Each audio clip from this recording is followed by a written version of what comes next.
सुर में गाना सीखिए पाधानीसा ऐप के साथ। AI powered personal music teacher from Saregama.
অনেক দিনে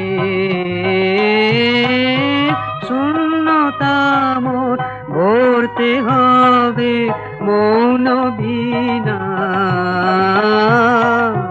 তন্ত্র আমার জাগাও জাগাও সুধারবে অনেক দিনে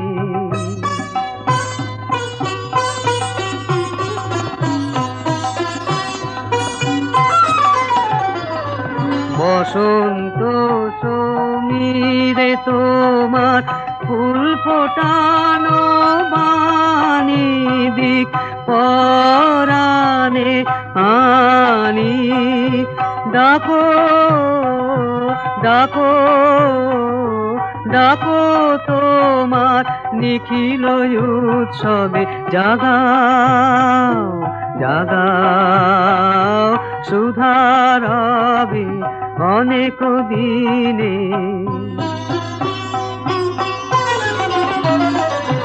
মিলন শত দলে তোমার প্রেমের অরূপ মূর্তি দেখাও দেখাও ভুবন তলে মিলন শত দলে তোমার প্রেমের অরূপ মূর্তি দেখাও দেখাও ভুবন তলে সবার সাথে মিলাও আমায় ভুলাও অহংকার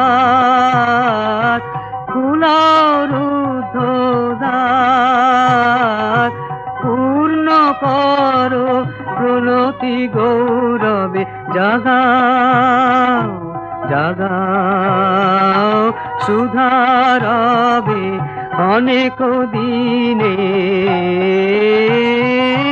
শূন্য পাতা মোর ভরতে হবে মৌন বীণা। তন্ত্র আমার জাগাও জাগাও, সুধারবে অনেক দিনে।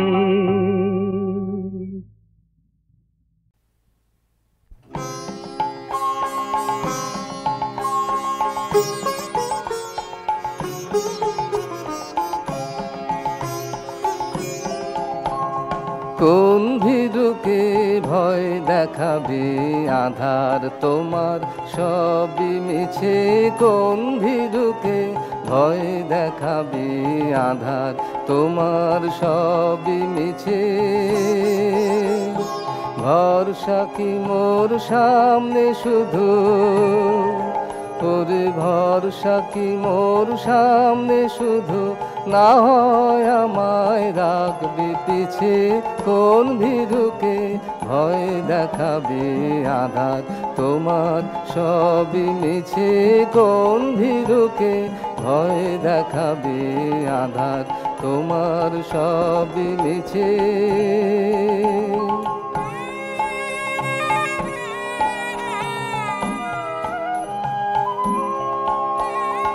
আমায় দূরে যেই তাড়াবি সেই তোরে তোর কাজ বাড়াবি।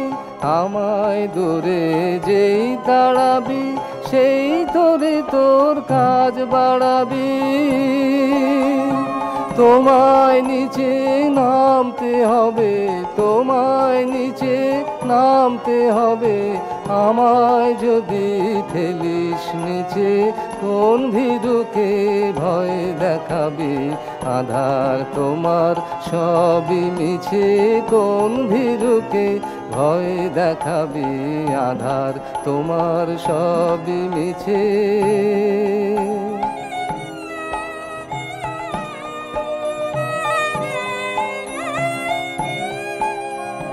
যাচাই করে নিবি মোরে এই খেলা কি খেলবি ওরে। যাচাই করে নিবি মোরে এই খেলা কি খেলবি ওরে। যে তোর হাত জানে না মার কে জানে, ভয় লেগে রয় তার প্রাণে। হাত জানে না মার কে জানে, ভয় লেগে রয় তাহার প্রাণে। যে তোর মার ছেড়ে তোর হাতি দেখে, মার ছেড়ে তোর হাতি দেখে, আসল জানা সেই জানিছে। কোন ভীরুকে ভয় দেখাবি আধার তোমার সবই মিছে। কোন ভীরুকে ভয় দেখাবি আধার তোমার সবই মিছে।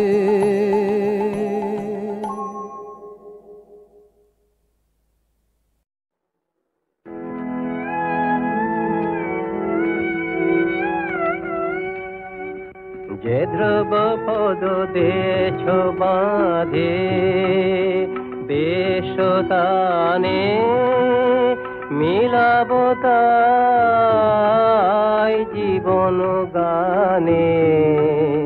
যে ধ্রুব পদ দেছ বাঁধে,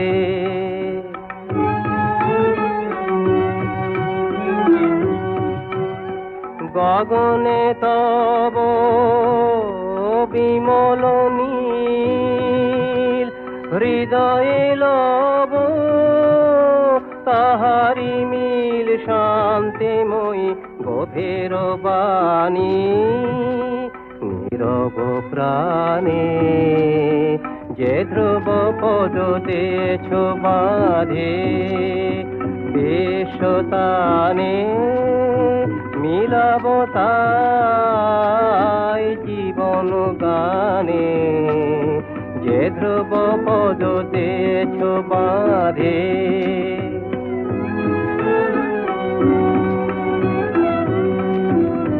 বাজায় উষা নিশীথ কুলে যে গীত ভাষা। সে ধ্বনি নিয়ে জাগিবে মোর নবীন আশা। বাজায় উষা নিশীথ কুলে যে গীত ভাষা, সে ধ্বনি নিয়ে জাগিবে মোর নবীন আশা। ফুলের মতো সহজ সুরে প্রভাত মম উঠিবে পুরে। ফুলের মতো সহজ সুরে প্রভাত মম উঠিবে পুরে। সন্ধ্যা মম শেষুরে যেন মরিতে জানে, যে ধ্রুব পদ দেছ বাঁধে দেশ তানে। মিলাব তাই জীবন গানে, যে ধ্রুব পদ দেছ বাঁধে।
বাণী তব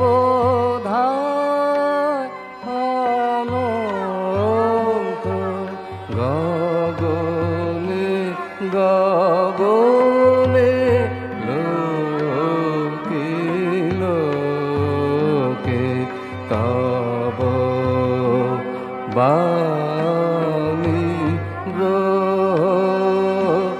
চন্দ্র দীপ্ত তপন তারা বাণী তব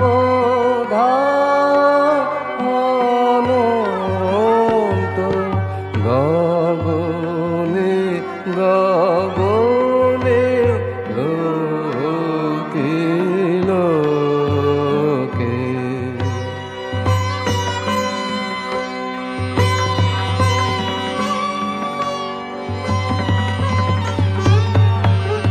সুখ দুঃখ তব বাণী জনম মরণ বাণী তোমার সুখ দুঃখ তব বাণী জনম মরণ বাণী তোমার নিভৃত গভীর তব বাণী ভক্ত হৃদয়ে শান্তি ধারা বাণী তব ধার অনন্ত গগনে গগনে লোকে লোকে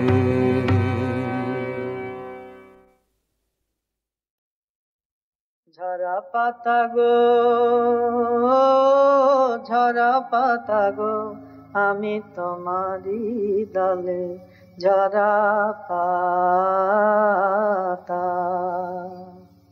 অনেক হাসি অনেক অশ্রু জলে ফাগুন দিল বিদায় মন্ত্র আমার হিয়া তালে ঝরা পাতা ঝরা পাতা ঝরা পাতা ঝরা পাতা গো ঝরা পাতা গো আমি তোমারি দলে ঝরা পাতা ঝরা পাতা গো বাসন্তী রং দিয়ে শেষের বেশে শেষের বেশে সেজেছ তুমি কিয়ে খেলিলে হোলি ধুলায় ঘাসে ঘাসে বসন্তের এই চরম ইতিহাসে তোমারি মতো আমার উত্তরী আগুন রঙে দিয়া রঙিন করি হস্তরবি লাগাত পরশমণি হস্তরবি লাগাত পরশমণি প্রাণের মম শেষের সম্বলে ঝরা পাতা ঝরা পাতা ঝরা পাতা ঝরা পাতা গো ঝরা পাতা গো আমি তোমারি ডালে ঝরা পাতা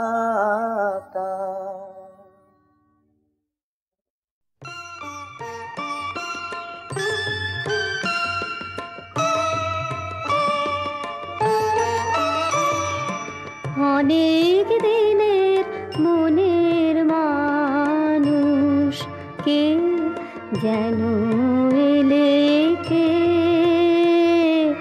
অনেক দিনের মনের মানুষ কোন ভুলে যাওয়া বসন্ত থেকে যেন এলে কে অনেক দিনের মনের মানুষ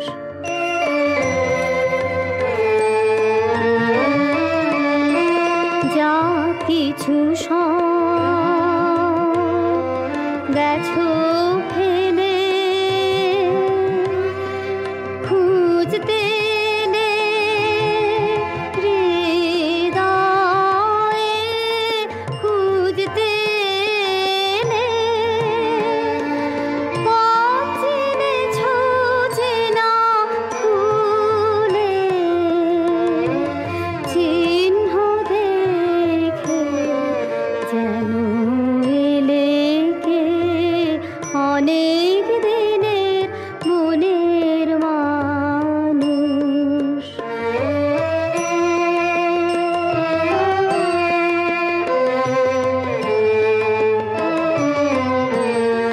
বুঝি মনে তোমার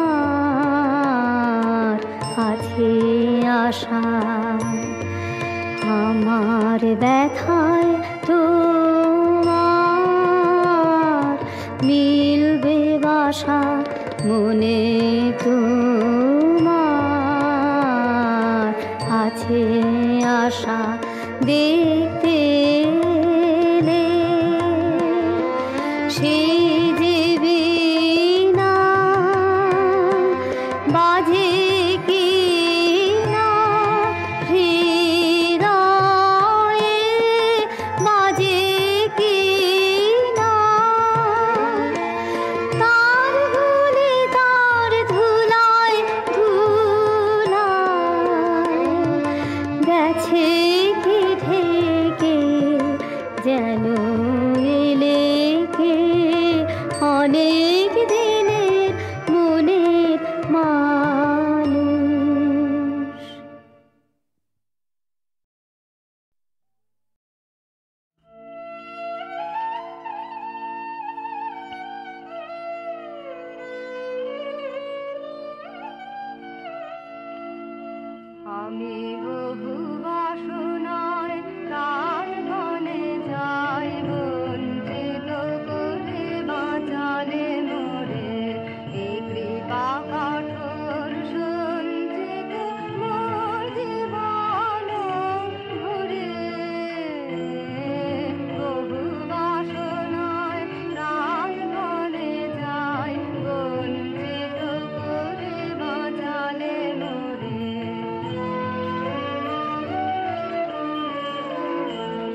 আমার হৃদয় মাঝে বিছাওয়ানি ভুবন জোড়া আসন খানে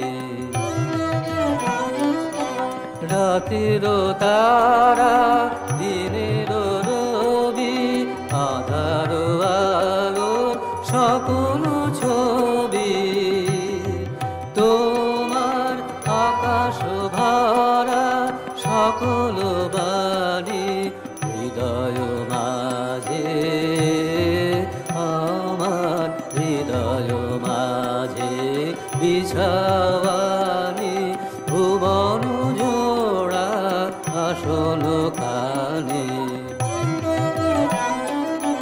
ভুবন বীণার সকল সুরে আমার হৃদয় পরাণ দাও না পুরে ভুবন বীণার সকল সুরে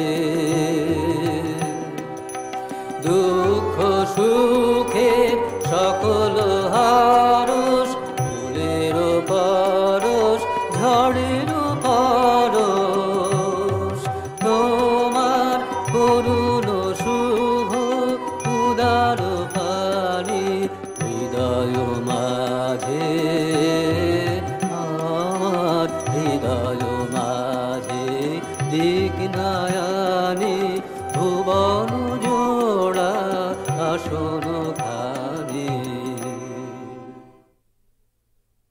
মাগো, আজ মনে পড়ছে তোমার সেই সিঁথের সিঁদুর, সেই লাল পেরি শাড়ি, সেই তোমার দুটি চোখ, শান্ত, স্নিগ্ধ, গভীর। সেটি দেখেছি আমার চিত্তাকাশে ভোরবেলাকার অরুণ রাগ ও রেখার মতো। আমার জীবনের দিন যে সেই সোনার পাথেয় নিয়ে যাত্রা করে বেরিয়েছিল, তারপরে পথে কালো মেঘ কি ডাকাতের মতো ছুটে এলো। আমার স্বামী বরাবর বলে এসেছেন, স্ত্রী পুরুষের পরস্পরের প্রতি সমান অধিকার, সুতরাং তাদের সমান প্রেমের সম্বন্ধ। মেয়েদের ওপর যে তার হৃদয় করুণায় ভরা। মনে আছে আমি একবার তাকে বলেছিলাম, মেয়েদের মন বড় ছোট, বড় বাঁকা। তিনি জবাব দিয়েছিলেন, চীন দেশের মেয়েদের পা যেমন ছোট, যেমন বাঁকা, সমস্ত সমাজ যে চারিদিক থেকে আমাদের মেয়েদের মনকে চেপে ছোট করে বাঁকিয়ে রেখে দিয়েছে। আমার স্বামীর বড় ইচ্ছা ছিল আমাকে বাইরে বের করবেন। একদিন আমি তাকে বললুম, বাইরে তো আমার দরকার কি? তোমাকে বাইরের দরকার থাকতে পারে। এতদিন যদি তার চলে গিয়ে থাকে, আজও চলবে, সে গলায় দড়ি দিয়ে মরবে না। মরে তো মরুক না, সেই জন্যে আমি ভাবছি নে, আমি আমার জন্য ভাবছি। সত্যি নাকি? তোমার আবার ভাবনা কিসের? না, অমন চুপ করে ফাঁকি দিয়ে গেলে চলবে না। এই কথাটা তোমার শেষ করে যেতে হবে। কথা কি মুখের কথাতেই শেষ হয়? সমস্ত জীবনে কত কথা শেষ হয় না। না, তুমি হেয়ালি রাখো, বলো। আমি চাই বাইরের মধ্যে তুমি আমাকে পাও, আমি তোমাকে পাই। ওইখানে আমাদের দেনা পাওনা বাকি আছে। কেন, ঘরের মধ্যে পাওয়ার কমতি হলো কোথায়? এখানে আমাকে দিয়ে তোমার চোখ, কান, মুখ সমস্ত মুড়ে রাখা হয়েছে। তুমি যে কাকে চাও তাও জানো না, কাকে পেয়েছ তাও জানো না। খুব জানি গো, খুব জানি। মনে করছো জানি, কিন্তু জানো কি না তাও জানো না। দেখো, তোমার এই কথাগুলো সইতে পারিনি। সেই জন্যই তো বলতে চাইনি। তোমার চুপ করে থাকা আরও সইতে পারিনি। তাই তো আমার ইচ্ছে, আমি কথাও কইব না, চুপও করব না। তুমি একবার বিশ্বের মাঝখানে এসে সমস্ত আপনি বুঝে নাও।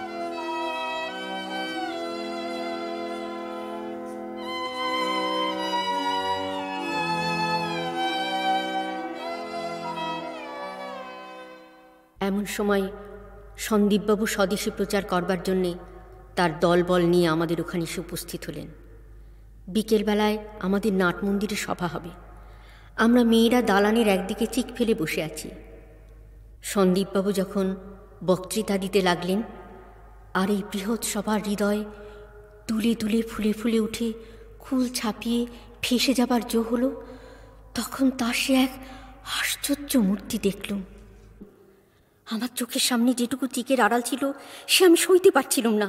কখন নিজের অগোচরে চিক খানিকটা সরিয়ে ফেলে মুখ বের করে তার মুখের দিকে চেয়েছিলুম আমার মনে পড়ে না। একসময় দেখলুম কালপুরুষের নক্ষত্রের মতো সন্দীপবাবুর উজ্জ্বল দুই চোখ আমার মুখের উপর এসে পড়ল।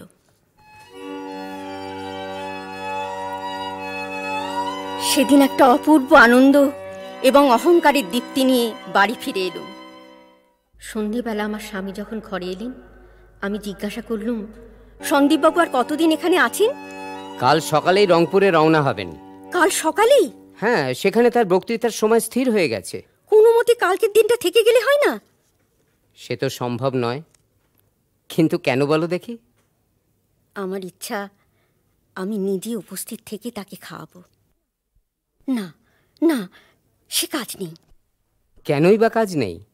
আমি সন্দীপকে বলবো, যদি কোনো রকমে সম্ভব হয় তাহলে কাল সে থেকে যাবে।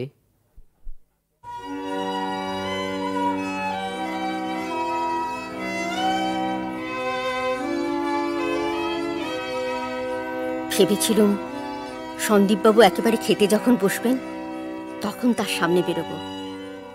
কিন্তু আমার স্বামী আলাপ করবার জন্যে আমাকে ডেকে পাঠিয়েছেন। ঘরে ঢুকে প্রথমটা তার মুখের দিকে চাইতে ভারী লজ্জা ঠেকছিল। কোনো মতে সেটা কাটিয়ে জোর করে বলে ফেললুম, আজ খেতে আপনার দেরি হয়ে গেল।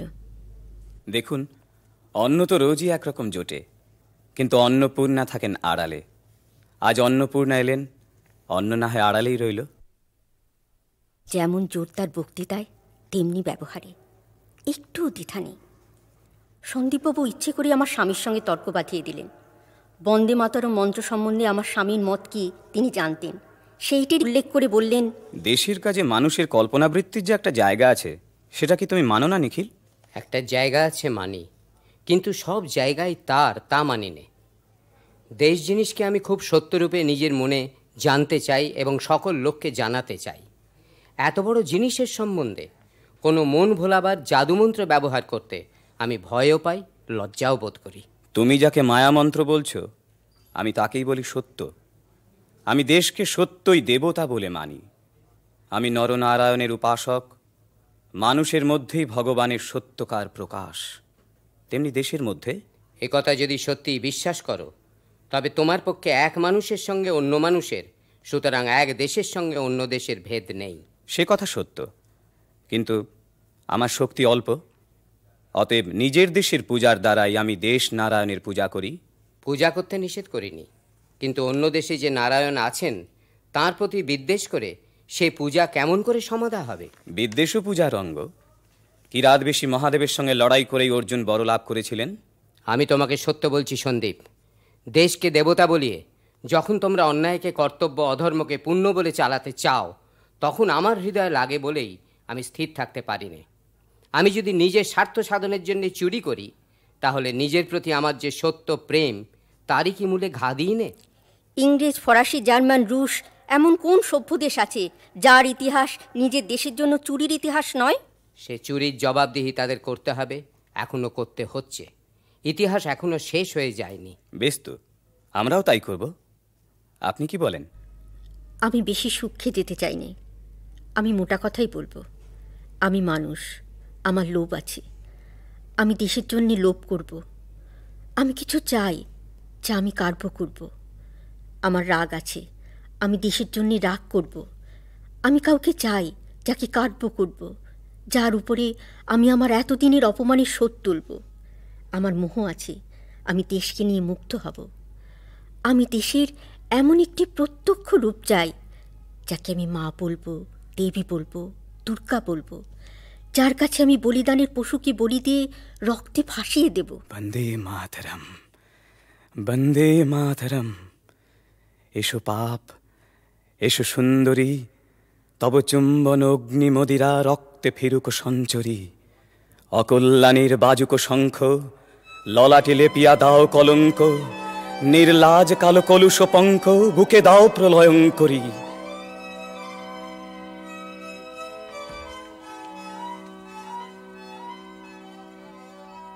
এক একদিন বিমলকে বলেছিলুম তোমাকে বাইরে আসতে হবে। বিমল ছিল আমার ঘরের মধ্যে, সে ছিল ঘরগড়া বিমল। আমি লোভী? যা পেয়েছিলুম তার চেয়ে আকাঙ্ক্ষা ছিল আমার অনেক বেশি। না, আমি লোভী নই, আমি প্রেমিক। সেই জন্যেই আমি তালা দেওয়া লোহার সিন্দুকের জিনিস চাইনি। আমি তাকেই চেয়েছিলুম, আপনি ধরা না দিলে যাকে কোনো মতেই ধরা যায় না। কিন্তু আজ দেখতে পাচ্ছি উৎকটের উপরে ওর অন্তরের ভালোবাসা। চায়ের টেবিলে সন্দীপকে বললুম, তুমি রংপুরে যাবে না?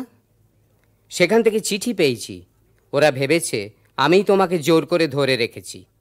তবে সত্য কথা বলি, এতদিন বিশ্বাস ছিল ঘুরে ঘুরে সমস্ত দেশকে মাতিয়ে বেড়ানোই আমার কাজ, কিন্তু নিজেকে ভুল বুঝেছিলুম। দেশের নায়ক হবার গর্ব আর রাখিনে। না না, আপনি লজ্জা করবেন না। মিথ্যা, লজ্জা, সংকোচ, বিনয়ের অনেক উপরে আপনার স্থান। আপনি আমাদের মৌচাকের মক্ষী রানী। আমরা আপনাকে চারিদিকে ঘিরে কাজ করব, কিন্তু সেই কাজের শক্তি আপনারই। আপনি নিঃসংকোচে আমাদের পূজা গ্রহণ করুন।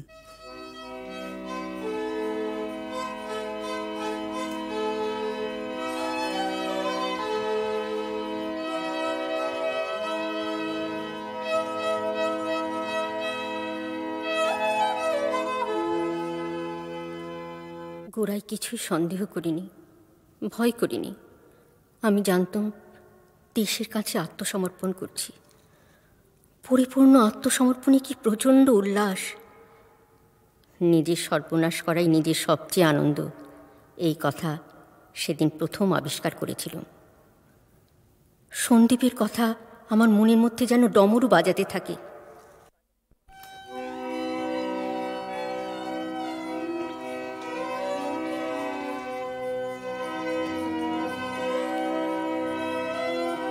দেশের সুরের সঙ্গে আমার জীবনের সুরের অদ্ভুত এই মিল। এক একদিন অনেক রাত্রে আস্তে আস্তে আমার বিছানা থেকে উঠে খোলা ছাদের ওপর দাঁড়িয়েছি। সামনের দিকে চেয়ে দেখতে পেয়েছি আমার দেশ দাঁড়িয়ে আছে, আমারই মতো একটি মেয়ে। সে ছিল আপন আঙিনার কোণে। আজ তাকে হঠাৎ অজানার দিকে ডাক পড়েছে। সে কিছুই ভাববার সময় পেলে না। সে চলেছে সামনের অন্ধকারে। আমিও সেই অন্ধকার রাত্রির অভিসারিকা। আমি ঘরও হারিয়েছি, পথও হারিয়েছি।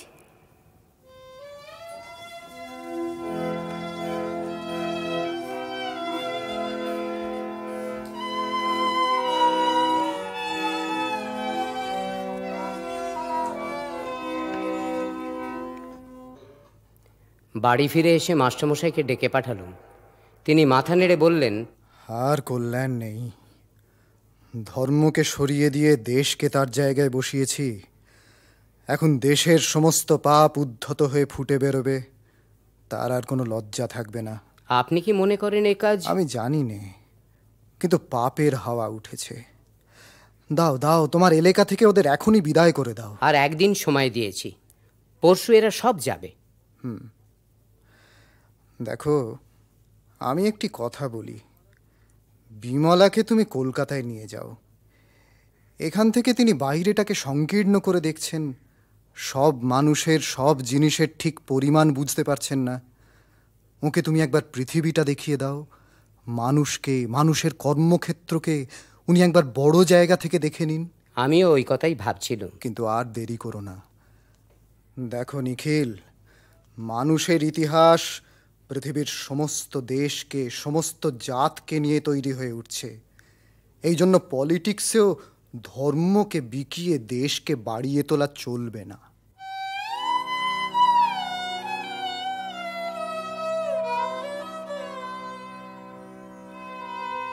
বাইরের বারান্দায় গিয়ে দেখি বিমলা মাটির উপর উপুড় হয়ে পড়ে রয়েছে। আকাশ মুখ, তারাগুলি নীরব, রাত্রি নিস্তব্ধ। তারই মাঝখানে ওই একটি নিদ্রাহীন কান্না।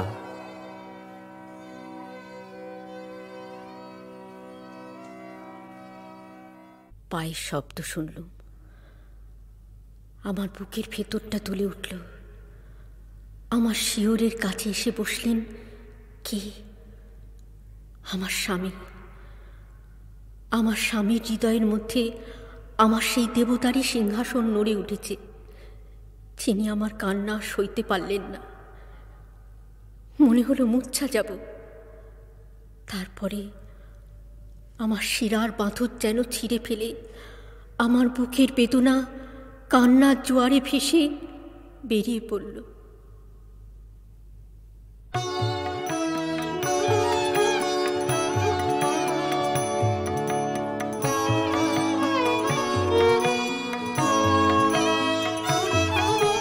অকারণে অকালে মোর পড়ল যখন তখন আমি ছিলাম শয়ন পাতে। বিশ্ব তখন তারার আলোয় দাঁড়ায় নির্বাণ। ধরায় তখন তিমির গহন রাতে। ঘরের লোকে কেঁদে কইল মোরে, আধারে পথ চিনবে কেমন করে। আমি কইনু চলবো আমি নিজের আলো ধরে। হাতে আমার এই যে আছে বাতি। অকারণে অকালে মোর পড়ল যখন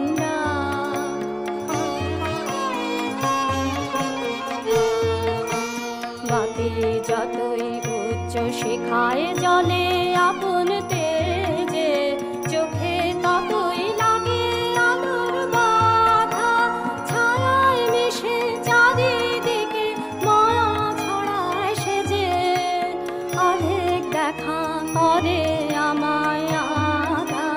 গর্ব ভাবে যতই চলি বেগে। আকাশ ততই ঢাকে ভুলার মেঘে। শিখায় আমার কেঁপে ওঠে অধীর হাওয়া লেগে। পায়ে পায়ে সৃজন করে ধাঁধা। অকারণে অকালে মোর পড়ল যখন